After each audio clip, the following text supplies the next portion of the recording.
আপনার বাবা মারা যাওয়ার সময় তার 50,000 কোটি টাকার সম্পত্তি আপনার নামে উইল করে গেছেন। অনেক যখন মেঘলার এই কোটিপতি হওয়ার খবর পাবে তখন সে আবারও মেঘলার কাছে ফিরে আসার চেষ্টা করবে নাকি বৃষ্টির সাথেই থাকবে? কি হবে 12 নম্বর পর্বে এবং কবে কখন কি করলে সবার আগে দেখতে পারবেন 12 নম্বর পর্ব সে সম্পর্কে বিস্তারিত জানিয়ে দিব আজকের এই ভিডিওতে। তাহলে বুঝতেই পারছেন আজকের ভিডিও কতটা গুরুত্বপূর্ণ। তাই ভিডিওটি না টেনে সম্পূর্ণ ভিডিও দেখতে থাকুন। ভিডিও শেষে জানিয়ে দিব কবে আসবে গরিব ঘরে রাজপুত্র নাটকের 12 নম্বর পর্বটি।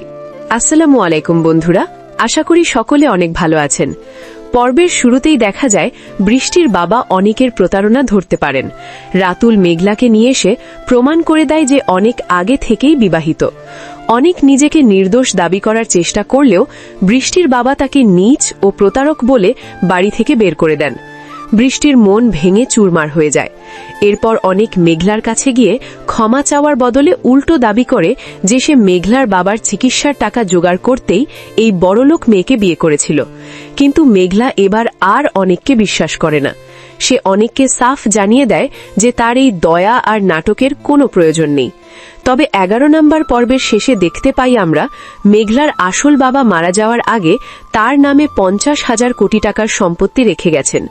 মেঘলা এখন বিশাল এক কোম্পানির মালিক। তাই আগামী পর্বে হয়তো আমরা দেখতে পাব এক অন্য মেঘলাকে। অবহেলিত মেঘলা এখন পাওয়ারফুল বিজনেস উমেন। রাতুল যে মেঘলাকে নিয়ে মজা করছিল সে মেঘলার নতুন পরিচয় দেখে ভয় পেয়ে যাবে। মেঘলা কি অনেককে ক্ষমা করবে নাকি তাকে উচিত শিক্ষা দেবে?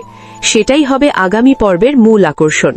আপনাদের কি মনে হয়, মেঘলা কি তার সম্পত্তির জোরে অনেক আর রাতুলকে উচিত শিক্ষা দিতে পারবে? কমেন্টে আপনাদের মূল্যবান মতামত জানান। এখন জানিয়ে দিব গরিব ঘরে রাজপুত্র নাটকের 12 নম্বর পর্বটি কবে আসবে এবং তা কোন চ্যানেলে দেখতে পারবেন। তার আগে আপনাদের কাছে একটি ছোট্ট রিকোয়েস্ট, আমাদের এই ভিডিওটি কে কোন জেলা থেকে দেখছেন তা অবশ্যই কিন্তু কমেন্টের মাধ্যমে জানাবেন।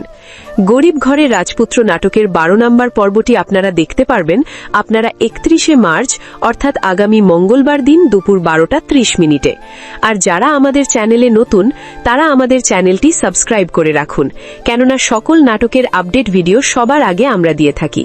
ধন্যবাদ সবাইকে ভিডিওটি শেষ পর্যন্ত দেখার জন্য। সকলে ভালো থাকবেন, সুস্থ থাকবেন।